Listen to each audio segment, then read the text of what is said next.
magacaygu waa Yaxye Cabdi Cali Yaxye Yabaash waxaan ku dhashay xaafadda shirka ee magaalada Hargeysa 1994 bishii 3 2020 waxa aan ku kobcay maantana aan jooga isla magaalada Hargeysa dalinay taftayday tala kuway ku socotay tira koob haday tahay kuwa aan tirsanayay taya iyo laba intii waagi aan ku jiray dugsiga sare iyo intii aan hayaanka waxbarasho labadaba ku jiray maalin qura kuma fikirin ama isma oran waxa aad noqon doontaa hal abuur ama qof suugaanta xiiseeya maadaama aanan awal xiiseyn jirin waxaan ilaahdaan mararka qaar waa ilhaam ilaah iyo wax ilaahay ugu socday garwadeen kitaabku hayiya amarka tuugooyo tala xumo wanaaga tartaba soo ma kala tuurto hadii aan tayaba loo dayeyn ruuxa lagu taamo aftirsiinta reerku galiya taajka laba caaqil waxba lagu ma taandaysan kara tuug la soo diray ka tabaabushaysta qabiil duunku wada tuuriye maadaama suugaantu tahay wax dareenka maxsuul ah oo marka uu dareen yimaado ay badanka suugaantu timaadaa waxa ay suugaantu ku xirantahay hadba dhererka ama balaca ama dhumucda uu leeyahay dareenkaagu markasta oo dareenkaasi yahay dareen xoogan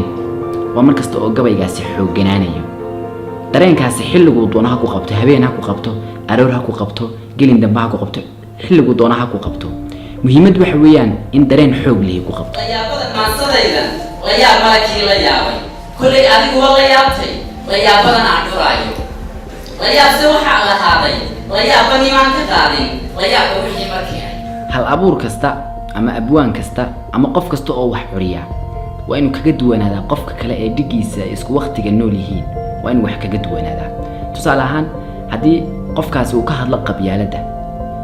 waa in adigu wax kale ka hadashaa aad isku daydaa inaad wax kale ka hadasho hadii aad ka maarmi weydo ama dareen qabyaaladeed oo xoogani ku qabto oo ay qasab noqoto inaad qabyaaladii ka hadasho waa inaad isku daydaa inaad qaab kale ama dhinac kale ama meel kale ka soo joogsato qabyaaladii oo aad nooc kale ugu dhigto bulshadii suugaanta markii ugu horeysay waxaan ku faafiyay baraha bulshada ay ku kulanto ay ka mid yihiin Facebook ama YouTube ama Twitter ama waxyaabaha la midka ah runtii labadii sano ugu horeeyay ama saddexdii sano ugu horeeyay waxaan ka heli jiray falcelin ama feedback ay dadku isiiyaan oo dhaliila leh oo toosin leh oo tala leh oo waana leh intaba waan ka heli jiray runtii taasi waxay keentay in suugaantaydii ay dhiibsanaato oo qaladkeedii maadaama dadkaygu toosinayaan oo leeyihiin waxa sax waxa toosi marka aan wax fiican soo qoro lagu hambaliyeynayo marka wax yara qalooca lagu toosinayo waxay runtii iga caawisay aniga iyo rag badan oo qayrkayba waxay ka caawisay inay suugaantoodu toosto inay wado iyo marin saxaba marto ay aad iga caawisay hal celintaasina waa ta keentay maanta inay suugaantaydu hadiiba ay isbedel keentay hadiiba ay horumar iyo horusocod ay la timi dadkan aaminsanahay hal celintooda iyo feedbackoodu inay keeneen 90% diyaarada mooto guuxa dabaabada gaari roora ma curin miig iyo wax duula ma tagin samada dusheena dagaarana maan cagaynin markaan se dabuubahayga duntiya gabay maansadayda dux iyo hal abuur ka sheegto ayaan faanaa in doora suugaantu waxyaabaha naadirka ah ee ay aniga ii qabato waxa kamid ah waxa ay cabirtaa dareenkayga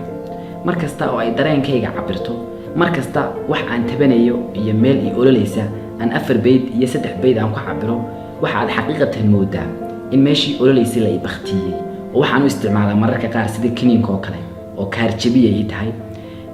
mararka qaar waxa ii tahay wax aan anigu ilaahay ku baryo oo ma garanaysaa adoonnimadayda iyo waxa aan ahay iyo daciifnimadayda aan ilaahay ugu muujiyo mar waaye cibaado mar waxa ii tahay wax aan qayrkay ugu faano